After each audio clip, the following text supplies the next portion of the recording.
comparto esta idea de que Tulum se puede convertir en el epicentro de la contienda en el Estado. Es cierto que se ha hablado mucho de lo que sucede en Benito Juárez al interior de Morena, pero una vez que se define esa candidatura, digamos que ya no se ve tan competitiva la contienda, pero el caso de Tulum pasa a ser muy importante por varias razones. Uno, la ubicación geográfica y su proceso de desarrollo. El otro, cuando digo ubicación geográfica, es el papel que le va a tocar jugar en el Tren Maya. Incluso toda la dinámica que ya está existiendo de desarrollo inmobiliario, que incluso está cuestionado por algunos analistas, algunos observadores, de que tiende demasiado rápido a repetir esquemas que se han visto en otras zonas de la región o en otros municipios, particularmente en Solidaridad y en Cancún. Ahí, por los diferentes partidos y por las diferentes coaliciones, se pueden presentar pesos pesados de la política local, vinculados al sector empresarial. Entonces, tendríamos que voltear a ver con mucho cuidado cómo evoluciona esta situación y finalmente cómo se resuelve por cada una de las coaliciones, que creo que al final terminará siendo la elección de las más competidas.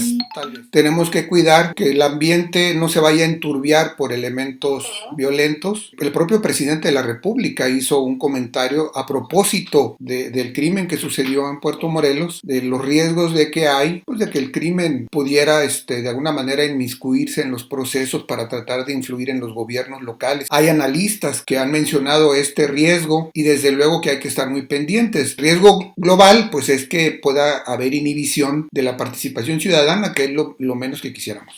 Pero ya en el aspecto político de lo que está sucediendo en Puerto Morelos, esas son de las cosas que luego observamos poco, pero suceden cosas intensas, políticamente hablando. Días antes de que sucediera este lamentable acontecimiento, se llegó a decir que la candidatura que presentara el Partido Verde, que es el que propone ahí en la alianza con Morena, pudiese ser la diputada Tiara Chelesky, que no necesariamente está considerada como una vecina del municipio, en el entendido además de que a lo mejor no tiene un impedimento legal, pues por el proceso que todavía está viviendo Puerto Morelos de su desprendimiento de Benito Juárez. El impacto político de esa propuesta sería algo así como que el Partido Verde le estaría proponiendo al equipo que encabeza el actual presidente Laura Fernández, regrésanos la franquicia, pues es una manera de interpretarlo. Sucede el acontecimiento del crimen sobre Nacho Sánchez, que era como el candidato perfilado por la propia presidenta, y lo interesante es que ella se convierte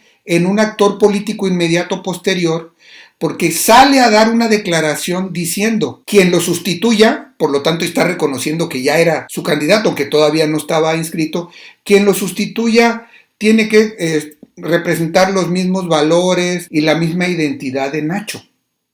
Tiene que ser además, dice... Exactamente, cuando dice eso, mi observación es que a quien le está respondiendo es a la propia dirigencia del Partido Verde para tratar de cerrarles la tentación de proponerles a alguien que no sea del equipo que ha venido construyendo el gobierno con ella. Eso es lo que se interpreta de su declaración. Algunos observadores dijeron que está especulando con la muerte de Nacho, está tratando de sacarle ventaja. En realidad ahí hay una disputa política por esa posición. Que la propuesta de Tiara pudiera corresponder al hecho de que se requiriera una mujer, eventualmente que pudiera haber una mujer. Recordemos que antes de todo esto llegó a decirse también que el candidato pudiera ser el diputado Pepe de la Peña. Lo que quiero decir es que pareciera ser que hay una especie de disputa dentro del Partido Verde entre el equipo de la presidenta Laura Fernández y otra franja del Partido Verde que serían como más verdes, digamos, como más originalmente verdes. Recordemos pues que ya viene del PRI. Ahora, hay otro detalle que abona a este argumento de ella. Nacho era originario del municipio, no solamente avecindado, sino él radicado en la comunidad de Leona Vicario. Y ese discurso de Laura va en ese sentido de buscar a alguien más arraigado, pero en el fondo es alguien que esté vinculado obviamente a su equipo político. Así lo entiendo. Personalmente traté de investigar un poco cómo iban a resolver en la coalición y recibí un comentario de que sí estaban yendo a encuestas, pero que los partidos aliados al Verde le habrían pedido al Verde encuestar incluso a morenistas o a petistas por si hubiese algún perfil más competitivo que el que el Verde sugiriera. Lo que no sé si el Verde va a aceptar eso, porque es una plaza que el Verde pues más o menos la Pues la ha mantenido en las dos elecciones que ya lleva, ¿no? Solamente acotaría un detalle con la cuestión de lo de Guillén. La información aparece hasta ahora. Pero si él se inscribió, porque además está difundiendo la fotografía con su registro, debió haberse inscrito antes del 14 de febrero. Es decir, que ese movimiento ya lo venía prefigurando porque, si no mal recuerdo, las fechas de inscripción para las diputaciones federales ya tiene rato que sucedieron en Morena y después vinieron las de las presidencias municipales. Está muy extraño porque ese distrito actualmente lo ocupa una mujer. Inicialmente se había dicho que se iban a respetar los géneros en términos generales. Y de repente empezaron a aparecer más bien hombres disputándose ese distrito. Yo he podido contabilizar alrededor de unas 15 mujeres registradas para el distrito 3, solo para Morena. De repente empezaron a aparecer los hombres, Ricardo Velasco, Emiliano Ramos, Hugo Alday, el secretario técnico del municipio, que serían como los que se estarían disputando ese espacio, y ahora el diputado Guillén. Está bastante extraño. Uno podría suponer que un movimiento de esa naturaleza, siendo un partido aliado, además en lo local, de repente aparecería negociando una posición federal. Visto a la distancia parece muy contracorriente. Empiezan a aparecer ya los factores que van a ser determinantes. Hasta ahora las encuestas miden a los partidos sin nombres y si el impacto del presidente o no, porque es el que tiene popularidad. Todos los que se dedican a este tipo de mediciones ponen en la letra chiquita que eso se tendrá que ajustar a la hora de que aparezcan los nombres, y ya están apareciendo.